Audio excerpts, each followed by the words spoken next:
بسم اللہ الرحمن الرحیم۔ السلام علیکم۔ باہر رومیوں اور ان کے اتحادی عیسائیوں کی لاشیں بکھری ہوئی تھیں، زخمی تڑپ رہے تھے۔ زخمی گھوڑے بتکے اور ڈرے ہوئے بے لگام اور موزور ہو کر دوڑتے پھر رہے تھے۔ چند ایک گھڑ سواروں کے پاؤں رکابوں میں پھنسے ہوئے تھے اور گھوڑے انہیں گھسیٹتے پھر رہے تھے۔ سوار خون میں نہائی لاشیں بن چکے تھے۔ لڑائی ختم ہو چکی تھی۔ مجاہدین کے فاتحانہ نعرے گرج رہے تھے۔ فتح ابھی مکمل نہیں ہوئی تھی۔ دشمن کا نقصان تو بہت ہوا تھا، لیکن وہ قلعہ بند ہو گیا تھا۔ فتح مکمل کرنے کے لیے قلعہ سر کرنا ضروری تھا۔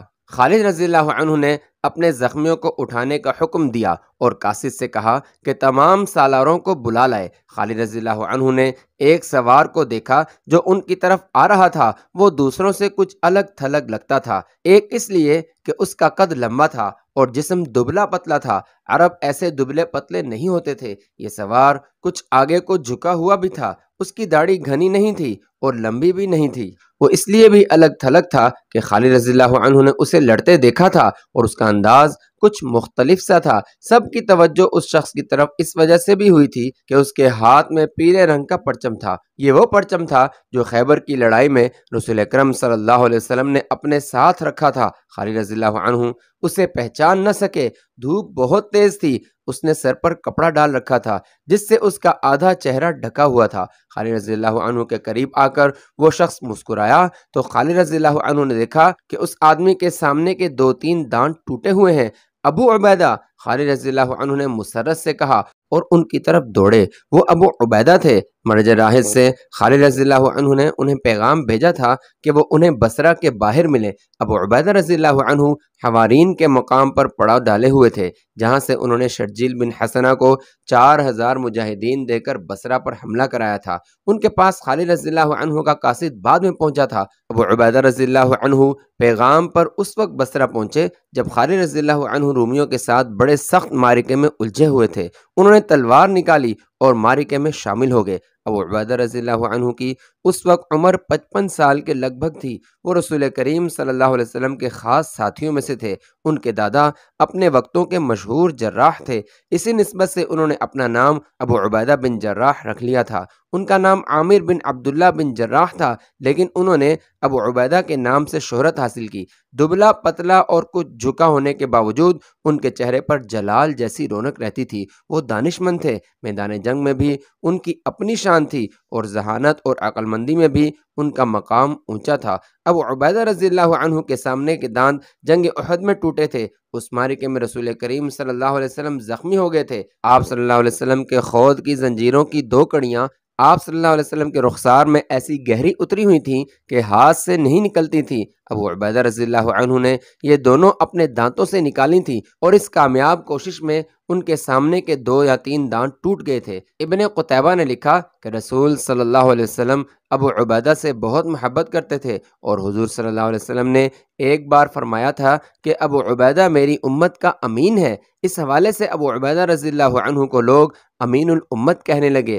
اس دور کی تحریروں سے پتہ چلتا ہے کہ خالد رضی اللہ عنہ نے جب ابو عبیدہ رضی اللہ عنہ کو بصرہ کے میدان میں دیکھا تو انہیں خدشہ محسوس ہوا کہ ابو عبیدہ ان کی سپہ سالاری کو قبول نہیں کریں گے۔ گو خلیفۃ المسلمین نے ابو عبیدہ رضی اللہ عنہ کو تحریری حکم بھیجا تھا کہ جب خالد رضی اللہ عنہ شام کے محاذ پر پہنچ جائیں تو تمام لشکر کے سالار اعلیٰ خالد ہوں گے، لیکن خالد رضی اللہ عنہ کو احساس تھا کہ معاشرے میں جو مقام اور رتبہ ابو عبیدہ کو حاصل تھا وہ انہیں حاصل نہیں تھا۔ خالد رضی اللہ عنہ خود بھی ابو عبیدہ کا بہت احترام کرتے تھے۔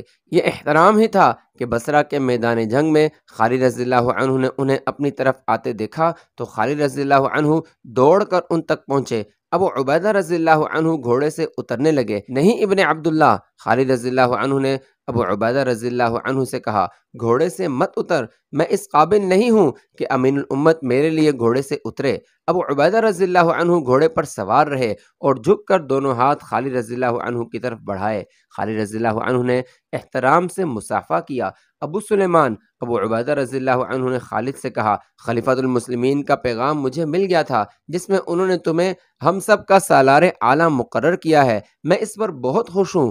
کوئی شک نہیں کہ جنگ کے معاملات میں جتنی عقل تجھ میں ہے وہ مجھ میں نہیں۔ خدا کی قسم ابن عبداللہ خالد رضی اللہ عنہ نے کہا، خلیفۃ المسلمین کے حکم کی تعمیل مجھ پر فرض ہے، ورنہ میں تم پر سپہ سالار کبھی نہ بنتا۔ رتبہ جو تمہیں حاصل ہے وہ مجھے حاصل نہیں، ایسی بات نہ کر ابو سلیمان۔ ابو عبیدہ رضی اللہ عنہ نے کہا، ابوبکر رضی اللہ عنہ نے بالکل صحیح فیصلہ کیا ہے، میں تیرے ماتحت ہوں، تیرے حکم پر آیا ہوں، اللہ تجھے غسانیوں اور رومیوں پر فتح عطا فرمائے۔ خالد رضی اللہ عنہ نے بصرہ کو محاصرے میں لینے کا حکم دیا۔ رومیوں اور غسانیوں کی لاشیں جہاں پڑی تھیں وہیں پڑی نہیں، اوپر گدھوں کے غول اڑ رہے تھے اور درختوں پر اتر رہے تھے۔ مجاہدین اپنے شہیدوں کی لاشیں اٹھا رہے تھے، ان کی تعداد 130 تھی۔ خالد رضی اللہ عنہ نے شہر پناہ کے ارد گرد گھوڑا دوڑا کر جائزہ لیا کہ دیوار کہیں سے توڑی جا سکتی ہے یا نہیں۔ دیوار کے اوپر سے تیر آ رہے تھے لیکن مسلمان ان کی زد سے دور تھے۔ قلعے کے اندر مایوسی چھائی ہوئی تھی۔ جبلہ بن اہم اور رومی سپہ سالار خاموشی سے ایک دوسرے کا منہ دیکھ رہے تھے۔ کیا تم بالکل ہمت ہار بیٹھے ہو؟ جبلہ بن اہم نے رومی سالار سے پوچھا۔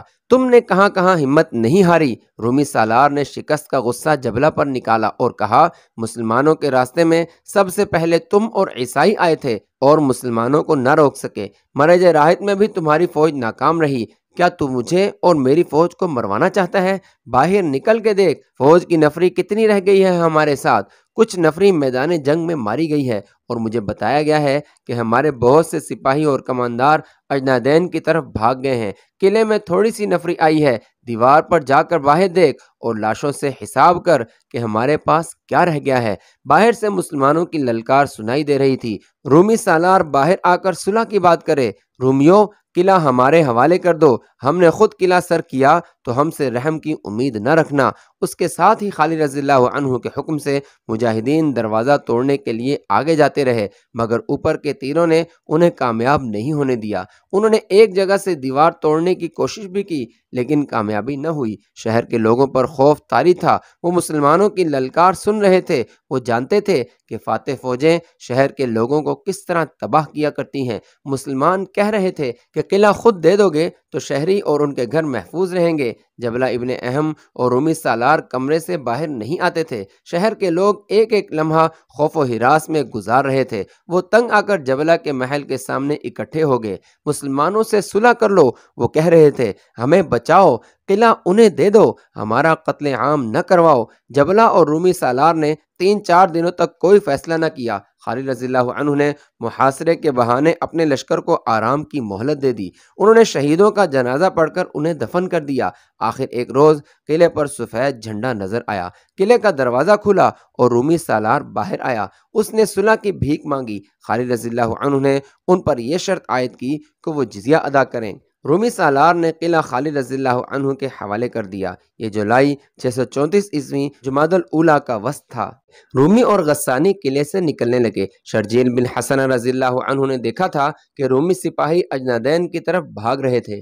شرجیل رضی اللہ عنہ نے اپنا ایک جاسوس اجنادین بھیج دیا۔ اس جاسوس نے آ کر اطلاع دی کہ رومی فوج اجنادین میں جمع ہو رہی ہے اور توقع ہے کہ وہاں 90,000 فوج تیار ہو جائے گی، ہماری اگلی منزل اجنادین ہوگی۔ خالد رضی اللہ عنہ نے کہا، نپولین ان جرنیلوں میں سے تھا جنہوں نے اپنے اپنے دور میں تاریخ کا پانسا پلٹا اور کرۂ ارض کو ہلا دیا تھا۔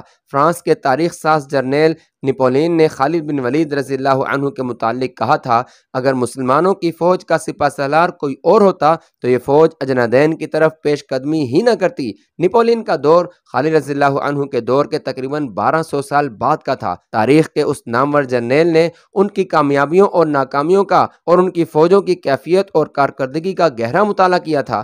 جولائی 634 میں بصرہ کی فتح کے بعد خالد رضی اللہ عنہ نے اپنی فوج کو اجنادین کی طرف پیش قدمی کا جو حکم دیا تھا وہ مسلمانوں کی فوج کی جسمانی کیفیت اور تعداد کے بالکل خلاف تھا۔ انہیں جاسوس نے صحیح رپورٹ دی تھی کہ اجنادین میں رومیوں نے جو فوج مسلمانوں کو کچلنے کے لیے اکٹھی کر رکھی ہے اس کی تعداد 90,000 سے زیادہ ہو سکتی ہے، کم نہیں۔ یہ فوج تازہ دم تھی، اس کے مقابلے میں مسلمانوں کی تعداد 30,000 کے لگ بھگ تھی اور یہ فوج مسلسل لڑتی چلی جاتی تھی۔ صرف بصرہ کی لڑائی میں 130 مجاہدین شہید اور بہت سے زخمی ہوئے تھے۔ یہاں موضوع معلوم ہوتا ہے کہ اس دور کی اسلامی فوج کے متعلق کچھ تفصیل پیش کی جائے۔ اسلامی فوج کی کوئی وردی نہیں تھی، جس کسی کو جیسے کپڑے میسر آتے وہ پہن لیتا۔ ایسا تو اکثر دیکھنے میں آتا تھا کہ کئی سپاہیوں نے بڑے قیمتی کپڑے پہن رکھے ہیں اور سالار، نائب سالار وغیرہ بالکل معمولی لباس میں ہیں۔ وجہ یہ تھی کہ سپاہی مال غنیمت میں ملے ہوئے کپڑے پہن لیتے تھے۔ اسلامی فوج کی ایک خوبی یہ تھی کہ سالاروں، کمانداروں یعنی افسروں کا کوئی امتیازی نشان نہ تھا۔ افسری کا یہ تصور ہی نہیں تھا جو آج کل ہے۔ بعض قبیلوں کے سردار سپاہی تھے اور انہی قبیلوں کے بعض ادنا سے آدمی کماندار تھے۔ عہدے اور ترقیاں نہیں تھیں۔ آج ایک آدمی جذبے کے تحت فوج میں سپاہی کی حیثیت سے شامل ہوا ہے تو ایک دو روز بعد وہ ایک دستے کا کماندار بن گیا ہے۔ جذبہ اور جنگی اہلیت دیکھی جاتی تھی۔ ایسے بھی ہوتا تھا کہ ایک معرکے کا افسر اگلے معرکے میں سپاہی ہو۔ اسلام کی تعلیمات کے مطابق افسری اور ماتحتی کا تصور کچھ اور تھا۔ جس کسی کو افسر بنایا جاتا تھا وہ فرائض کی حد تک افسر ہوتا تھا، اس کا کوئی حکم ذاتی نوعیت کا نہیں ہوتا تھا۔ چونکہ افسر کے انتخاب کا معیار کچھ اور تھا، اس لیے اس وقت کا معاشرہ خوشامد اور سفارش سے آشنا ہی نہیں ہوا تھا۔ اتنی وسیع اسلامی سلطنت کا زوال اس وقت شروع ہوا تھا جب مسلمان افسر اور ماتحت میں تقسیم ہو گئے تھے اور حاکموں نے ماتحتوں کو محکوم سمجھنا شروع کر دیا تھا اور وہ خوشامد پسند ہو گئے تھے۔ اس دور کے اسلامی لشکر کے ہتھیاروں کا بھی کوئی معیار نہ تھا۔ فوج میں شامل ہونے والے اپنے ہتھیار خود لاتے تھے۔ زرہ اور خود ہر کسی کے پاس نہیں ہوتی تھی۔ مسلمان سپاہی جو زرہ اور خود پہنتے تھے وہ دشمن سے چھینی ہوئی ہوتی تھی۔ ان میں اس قسم کی یکسانیت نہیں ہوتی تھی جیسی فوجوں میں ہوا کرتی ہے۔ اسلامی فوج کا کوچ منظم فوج جیسا نہیں ہوتا تھا۔ یہ فوج غیر منظم قافلے کی مانند چلتی تھی۔ ان کی خوراک اور رسد ان کے ساتھ ہوتی تھی۔ بیل گائیں، دمبے اور بھیڑ بکریاں جو فوج کی خوراک بنتی تھیں فوج کے ساتھ ہوا کرتی تھیں۔ رسد کا باقاعدہ انتظام بہت بعد میں کیا گیا تھا۔ گھڑ سوار کوچ کے وقت پیدل چلا کرتے تھے تاکہ گھوڑے سواروں کے وزن سے تھک نہ جائیں۔ سامان اونٹوں پر لدا ہوتا تھا۔ عورتیں اور بچے ساتھ ہوتے تھے، انہیں اونٹوں پر سوار کرایا جاتا تھا۔ اس وقت کی اسلامی فوج کو دیکھ کر کوئی نہیں کہہ سکتا تھا کہ یہ فوج ہے، اس کو قافلہ سمجھا جاتا تھا، لیکن اس فوج کی ایک تنظیم تھی۔ آگے ہرول دستہ ہوتا تھا جسے اپنے فرائض اور ذمہ داریوں کا پورا احساس ہوتا تھا۔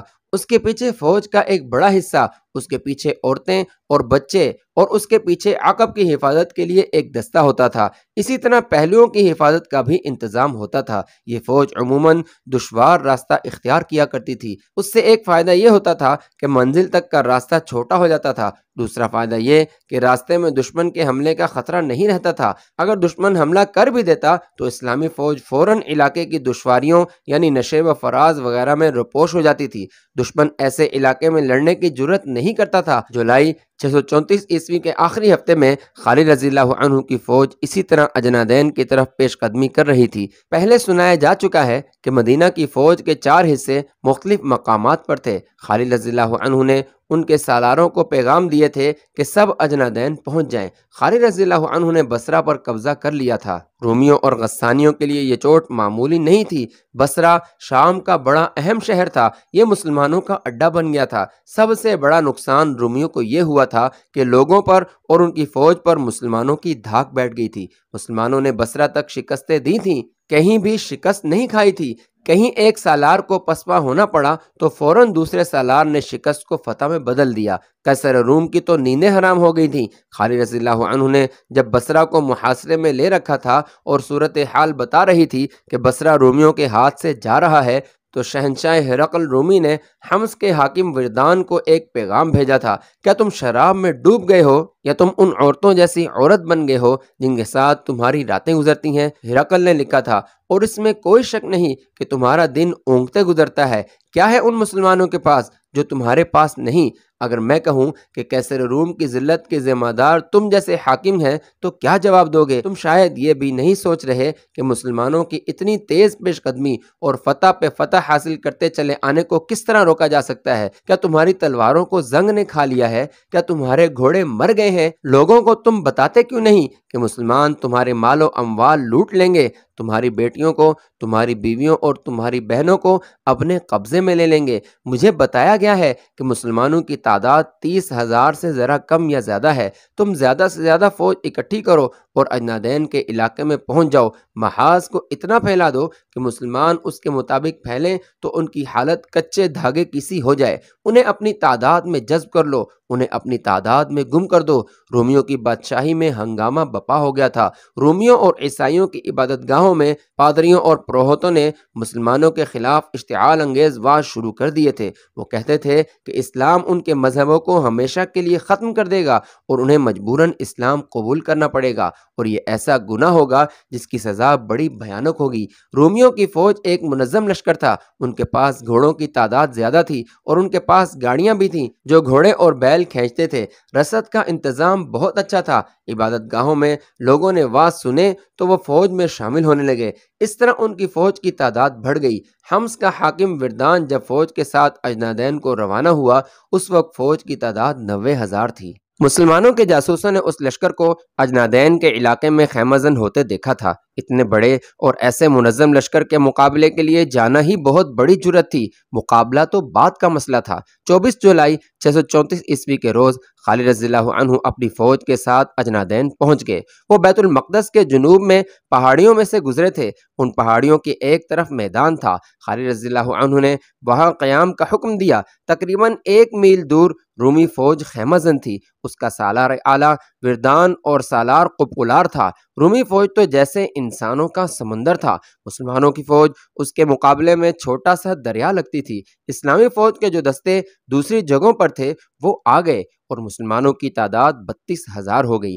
1 میل کوئی زیادہ فاصلہ نہیں ہوتا۔ مسلمان اونچی جگہوں پر کھڑے ہو کر رومیوں کی خیمہ گاہ کی طرف دیکھتے تھے۔ انہیں حد نگاہ تک انسان اور گھوڑے نظر آتے تھے۔ 2-3 دنوں بعد خالد رضی اللہ عنہ کو بتایا گیا کہ فوج میں کچھ گھبراہٹ سی پائی جاتی ہے۔ مورخ لکھتے ہیں کہ ان 9,000 مجاہدین میں ذرا سی بھی گھبراہٹ نہیں تھی جو خالد رضی اللہ عنہ کے ساتھ تھے۔ وہ عیسائیوں، غسانیوں اور رومیوں کے خلاف لڑتے چلے آ رہے تھے۔ وہ رومیوں کی اتنی زیادہ فوج سے خوفزدہ نہیں تھے۔ دوسرے دستوں کا حوصلہ بڑھانے کے لیے خالد رضی اللہ عنہ خیمہ گاہ میں گھومنے پھرنے لگے۔ وہ جہاں رکتے ان کے ارد گرد مجاہدین کا مجمع لگ جاتا۔ خالد رضی اللہ عنہ نے سب سے ایک ہی جیسے الفاظ کہے: اسلام کے سپاہیوں، میں جانتا ہوں تم نے اتنی زیادہ رومی فوج پہلے کبھی نہیں دیکھی، لیکن تم اتنی بڑی فوج کو پہلے شکست دے چکے ہو۔ خدا کی قسم تم ڈر گئے تو ہار جاؤ گے، اور اگر تم نے اس لشکر پر فتح پا لی تو رومی ہمیشہ کے لیے ختم ہو جائیں گے۔ اپنے اللہ کے نام پر لڑو، اسلام کے نام پر لڑو۔ اگر تم نے پسپائی اختیار کی تو دوزخ کی آگ میں جلو گے۔ جب لڑائی شروع ہو جائے تو اپنی صفوں میں بدنظمی پیدا ہونے نہ دینا، قدم جما کر رکھنا۔ جب تک میری طرف سے حکم نہ ملے پیچھے نہ ہٹنا، نہ حملہ کرنا، اللہ تمہارے ساتھ ہے۔ ادھر رومیوں کا سالار اعلیٰ وردان اپنے کمانداروں سے کہہ رہا تھا: اے رومیو، قیصر روم کو شکست کی ذلت سے بچانا تمہارا فرض ہے۔ قیصر روم کو تم پر اعتماد ہے۔ اگر تم نے ان عربی مسلمانوں کو فیصلہ کن شکست نہ دی تو یہ تم پر ہمیشہ کی طرح غالب آ جائیں گے۔ یہ تمہاری بہنوں، بیٹیوں اور بیویوں کو بے آبرو کریں گے۔ اپنے آپ کو منتشر نہ ہونے دینا، صلیب کی مدد مانگو، فتح تمہاری ہے۔ مسلمانوں کی تعداد بہت تھوڑی ہے، 1 کے مقابلے میں تم 3 ہو۔ 2-3 دن مزید گزر گئے۔ خالد رضی اللہ عنہ دشمنوں کی صحیح تعداد اور کیفیت معلوم کرنا چاہتے تھے۔ وہ کسی بھی جاسوس کو بھیج سکتے تھے، لیکن انہیں جس قسم کی معلومات کی ضرورت تھی وہ کوئی ذہین اور دلیر آدمی ہی حاصل کر سکتا تھا۔ انہوں نے اپنے سالاروں سے کہا کہ انہیں کوئی آدمی دیا جائے۔ ابن ولید سالار زرار بن ازور نے کہا: کیا میں یہ کام نہیں کر سکوں گا؟ خدا کی قسم مجھ سے بہتر یہ کام کوئی نہیں کر سکے گا۔ زرار وہ سالار تھے جنہوں نے بصرہ کے معرکے میں نہ صرف اپنی زرہ اتار پھینکی بلکہ قمیض بھی اتار کر کمر تک برہنہ ہو گئے اور ایسے جوش سے لڑے کہ سارے لشکر کے جوش و جذبے میں بے پناہ اضافہ ہو گیا تھا۔